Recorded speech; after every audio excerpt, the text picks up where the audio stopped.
Eu sei que às vezes dá vontade. Você conhece a história do rei Davi, da Bíblia? Mais especificamente a história de Davi e Golias? Essa é talvez uma das histórias mais famosas que existe na Bíblia. Inclusive tem homenagens dela espalhadas pelo mundo, monumentos, enfim.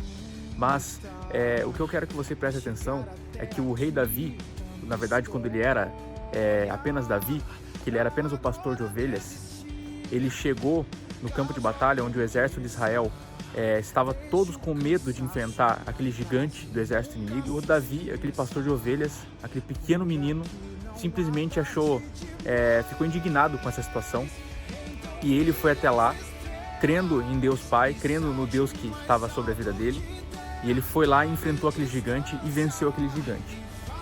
Mas o que eu quero que você aprenda com essa história é que Davi, ele somente enfrentou aquele gigante porque ele nunca se esqueceu, primeiro, quem estava com ele, que era Deus Pai, e segundo, ele não se esqueceu dos seus testemunhos passados. No passado, mesmo ele sendo pastor de ovelha, ele já tinha derrotado um urso junto com Deus. Então, se ele já derrotou um urso, ele pensou na cabeça dele que derrotar um gigante não vai ser tão difícil assim, porque afinal de contas, Deus estava com ele.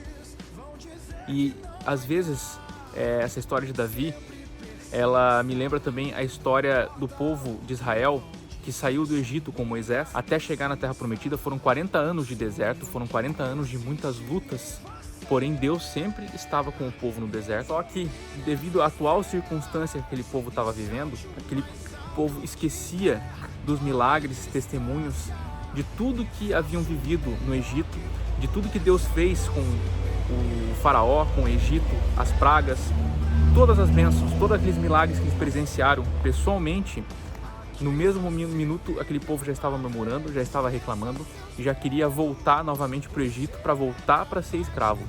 E esqueceu dos testemunhos antigos, das vitórias antigas. Então o que eu quero dizer com isso é o seguinte, que cada vez mais a gente seja parecido com Davi, porque Davi, ele foi obediente, ele sabia quem estava com ele, e ele se lembrou dos testemunhos antigos que ele tinha. E devido a isso, Davi, depois que venceu Golias, mais pra frente ele se tornou rei. Mais pra frente ele foi no caminho do destino dele. Por quê? Porque ele não desistiu. Ele não desistiu e ele se lembrou de quem ele era em Deus, e ele se lembrou das vitórias do passado. Então, que a gente seja cada vez mais como Davi, porque Davi sendo obediente, Davi nunca desistindo, e Davi se lembrando das vitórias do passado, um dia ele se tornou rei. Que a gente siga o nosso destino, que a gente siga o nosso propósito, e que a gente sempre se lembre quem está conosco, e sempre se lembre das vitórias que a gente já teve, e que a gente continue firme. E igual essa música que está tocando ao fundo, que a gente mire as estrelas, e que a gente não desista até alcançá-las. Deus abençoe.